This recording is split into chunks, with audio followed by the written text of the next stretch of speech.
Hola a todos y todas, bienvenidos al Neurorincón.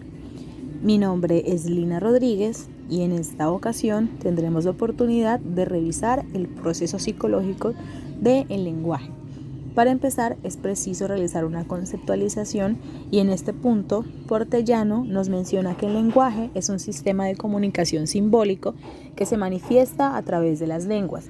Estas son sistemas estructurados de signos que expresan ideas en los que la palabra es la principal representación.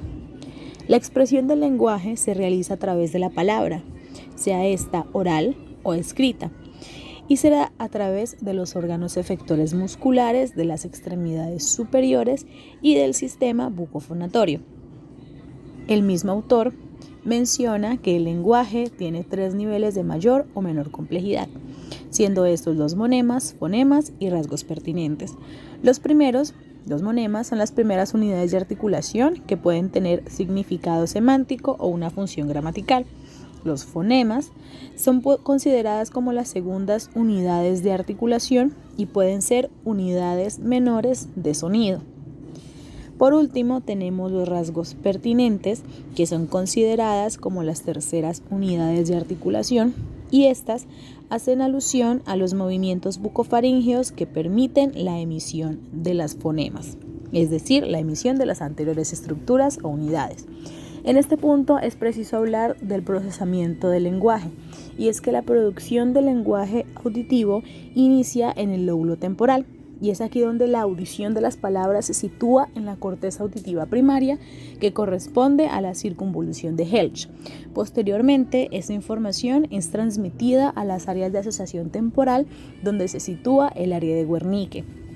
Cuando nosotros necesitamos pronunciar algún tipo de palabra o formular algún tipo de oración, es necesario que esta información sea recibida y procesada en el área de Wernicke, y que de aquí se transmita hacia el fascículo arqueado hasta el área de Broca, donde se encuentran los programas motores que permiten la correcta articulación de los sonidos del habla.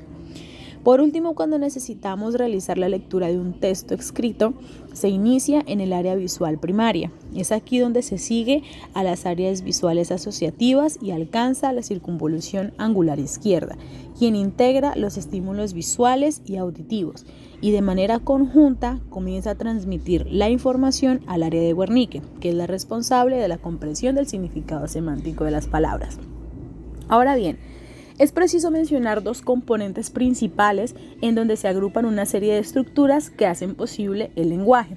En primer lugar, tenemos el componente cortical, y es que este permite concebir el lenguaje como una actividad simbólica y superior. Este se origina en la corteza y especialmente en el córtex asociativo. Es así como hay diversas estructuras adicionales que permiten que este pueda darse. Entre esas estructuras podemos encontrarnos con 2 áreas reguladoras situadas en el polo anterior y en el polo posterior.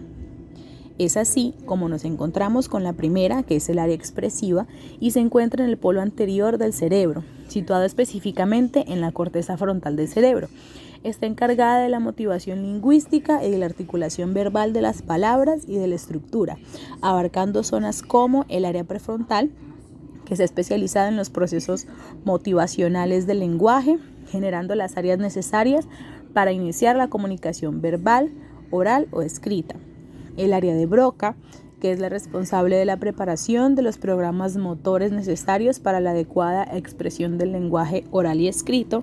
Y por último, tenemos la corteza motora primaria. Esta se sitúa por delante de la cisura central.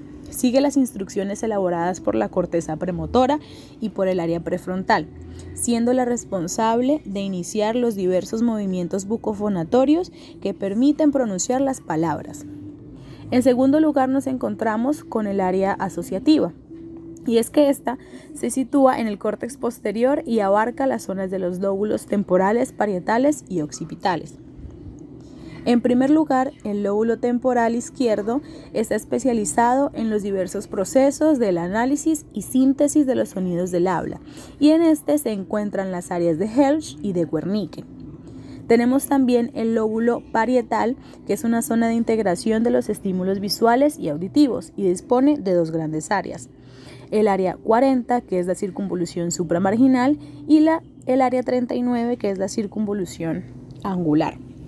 Tenemos también el lóbulo occipital, que permite la identificación visual de las imágenes lingüísticas, específicamente en el área 17. El otro componente que tenemos es el extracortical, que permite, junto con los corticales, la necesaria agrupación, comprensión y acción motora en relación al lenguaje. Aquí tenemos también una serie de estructuras que permiten que el lenguaje pueda darse como un proceso psicológico.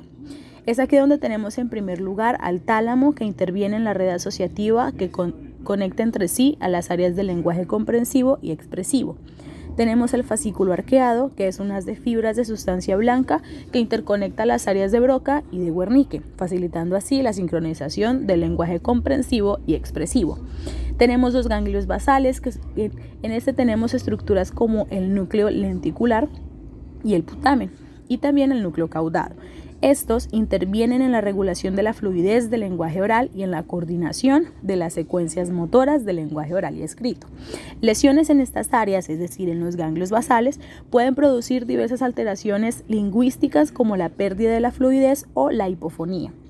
Tenemos también el cerebelo, que es responsable junto a los ganglios basales de coordinar la fluidez de los movimientos en cuanto a la articulación del lenguaje oral y escrito. Y por último, tenemos al tronco encefálico, que es una vía de paso que contiene fibras motoras facilitadoras de la correcta transmisión de las eferencias motoras del lenguaje, y también es responsable de dotar de suficiente nivel de alerta al organismo. El lenguaje como proceso psicológico, al igual que la memoria y al igual que la atención, puede verse permeado por una serie de trastornos, enfermedades o, en este caso, algún tipo de dificultades. Para tener una mayor comprensión es preciso hablar de algunos de ellos. En primer lugar, tenemos a la disfonía, que es una alteración de la voz producida como consecuencia de un trastorno orgánico o funcional de los órganos fonatorios. Se manifiestan por cambios de tono, intensidad, timbre y duración, a pesar de que está preservada la función simbólica del lenguaje. En segundo lugar, tenemos la disartria, que es un trastorno de la articulación del habla causada por articulaciones neuromusculares, pero está preservado del lenguaje, y este puede estar causado por lesiones del sistema nervioso central o por lesiones de los sistemas efectores del lenguaje. Es aquí donde encontramos la disartria central y periférica. Por otro lado, también nos encontramos con un trastorno del lenguaje denominado afasia, y ese es un trastorno de tipo comprensivo o expresivo, tanto hablado como escrito, y es consecuencia de una lesión cerebral en las áreas que regulan el lenguaje. Está causado por lesiones cerebrales que afectan el procesamiento simbólico y se caracteriza por la presencia en grado variable de trastornos en cuanto a la comprensión, expresión, denominación, fluidez y repetición. Están acompañados también por trastornos o alteraciones en la lectura, la escritura o el cálculo. Nos encontramos también con la dislalia, que es un trastorno de la articulación de fonemas que no está causado necesariamente por una patología del sistema nervioso central ni tampoco de los órganos fonoarticulatorios. Tenemos a la disfemia, que es un trastorno de la elocución que se caracteriza por el bloqueo espasmódico que interrumpe o impide la emisión de las palabras, produciendo algún tipo de repetición involuntaria de sílabas o de palabras.